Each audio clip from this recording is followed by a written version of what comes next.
अम्मी और अब्बू से भी ज्यादा उनके बेहद करीब थी। आहिस्ता आहिस्ता मैं बड़ी होती गई और मेरी और मेरे चाचू की दोस्ती भी गहरी होती चली गई।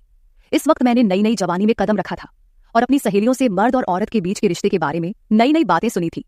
चाचू से दोस्ती इतनी गहरी थी कि मैं अपने चाचू से हर बात शेयर कर लेती थी और मुझे चाचू से बातें करके बहुत ज्यादा सुकून मिलता था। फिर एक रात अम्मी अब्बू घर पर नहीं थे तो चाचू के सर में बहुत ज्यादा दर्द था। चाचू ने मुझे कहा, अंजलि जरा चाय बनाकर मेरे कमरे में ले आओ। मैंने जल्दी से चाय बनाई और चाचू के कमरे में चली गई। चाचू ने चाय साइड टेबल पर रखने को कहा। मैं चाय टेबल पर रखकर वापस जाने लगी थी कि चाचू ने मुझे पकड़ लिया और कहने लगे कि आज घर पर कोई भी नहीं है, तुम्हें अपने कमरे में डर लगेगा, इसलिए आज मेरे पास ही लेट जाओ, मैं तुम्हें एक वीडियो दिखाता हूँ। चाचू ने मुझे अपने बिस्तर पर लेटने को कहा। मैं चाचू के बिस्तर पर लेट गई। चाचू मुझे वीडियो दिखाने लगे। उस वीडियो को देखकर मेरी आंखें हैरत से फटी की फटी रह गई और फिर चाचू मुझे बोले, चलो हम दोनों भी मिलकर ऐसे ही। हेलो दोस्तों, स्वागत है आप सभी का हमारी एक और रोमांचक कहानी में। उम्मीद करती हूँ कि आपको यह कहानी बेहद पसंद आएगी। मेरा नाम अंजलि है और मेरी उम्र 15 साल है। अभी मैंने 9th क्लास पास की है। मुझे पढ़ने का बहुत शौक था, लेकिन मेरे अब्बू मेरी पढ़ाई के खिलाफ थे। मैंने अम्मी और चाचू से कहा कि मैं आगे पढ़ना चाहती हूँ, तो आप दोनों प्लीज मेरी मदद करो और मेरे अब्बू को राजी करो।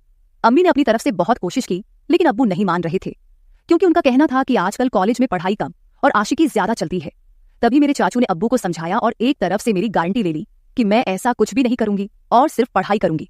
तब जाकर अब्बू मेरे कॉलेज जाने के लिए मान गए और चाचू से कहा कि आज से अंजलि की जिम्मेदारी तुम्हारी है।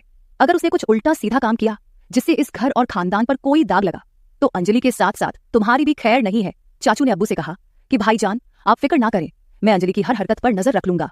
मुझे इस वक्त पता नहीं था कि चाचू के दिल में क्या है और वह मेरी इतनी हिमायत क्यों कर रहे हैं, लेकिन मजे की बात तो यह हुई कि मैंने कभी सोचा ही नहीं था कि मेरी चाचू के साथ दोस्ती इतनी आगे तक चली जाएगी। फिर कुछ ही दिनों में चाचू ने मेरे साथ जाकर मेरे कॉलेज में दाखिला करवा दिया। पहले पहले तो मैं खूब दिल लगाकर पढ़ाई करने लगी और कॉलेज में किसी के साथ ज्यादा फ्री नहीं होती थी।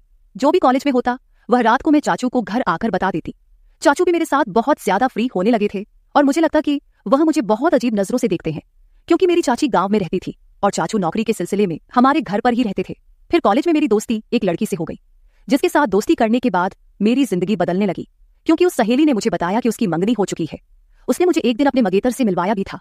मेरी सहेली ने मुझे बताया कि हमारी अब शादी तय हो चुकी है, इसलिए हम दोनों अपने रिश्ते में पूरी तरह से खुल चुके हैं। हम दोनों में कोई पर्दा नहीं है। इसके बाद मैं अपनी सहेली से वह सब कुछ जानने की कोशिश करती जिसे जानने की शायद मेरी अभी उम्र भी नहीं थी, या फिर मेरी उम्र ऐसी थी कि मैं यह सब बातें जानकर आसानी से गलत रास्ते पर चली जाती। और फिर ऐसा ही होने लगा, मुझे भी उन बातों में दिलचस्पी होने लगी। मेरी किसी लड़के से तो दोस्ती नहीं थी, इसलिए मैं जब भी ऐसी बातें सोचती तो मेरे दिमाग में खुद ब खुद चाचू का ख्याल आ जाता और फिर मैं अपने दिमाग को झटक देती और खुद को कहती कि अंजलि, यह सब क्या है, ये क्या बेहुदा बातें सोच रही हो।